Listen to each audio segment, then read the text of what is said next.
Hola a tots i totes, com esteu? En aquest vídeo anem a repassar com es toca la cançó de bressol castellana Din Don Dan. Per a tocar aquesta cançó només necessitarem 3 notes amb la flauta, que són La, Sol i Fa. Anem a recordar-la. La, sol, fa.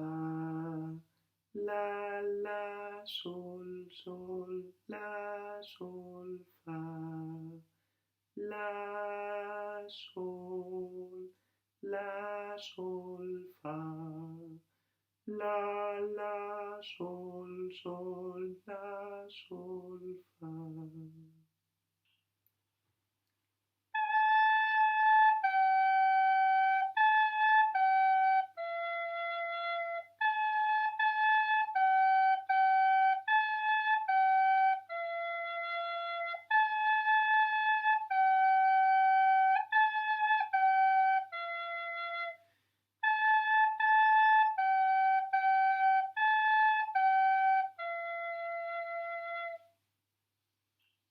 I ara anem a tocar la cançó de Din Don Dan acompanyada amb la guitarra.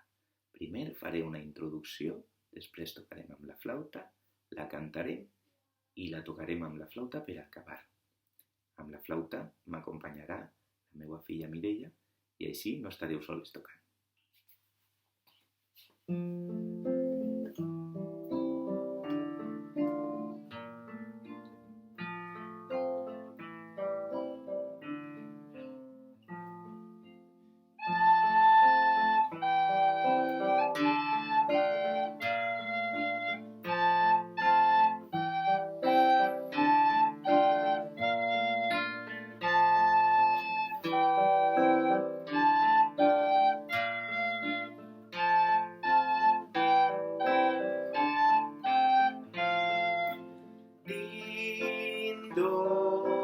Din don dan, campanita sonará. Din don dan, y a los niños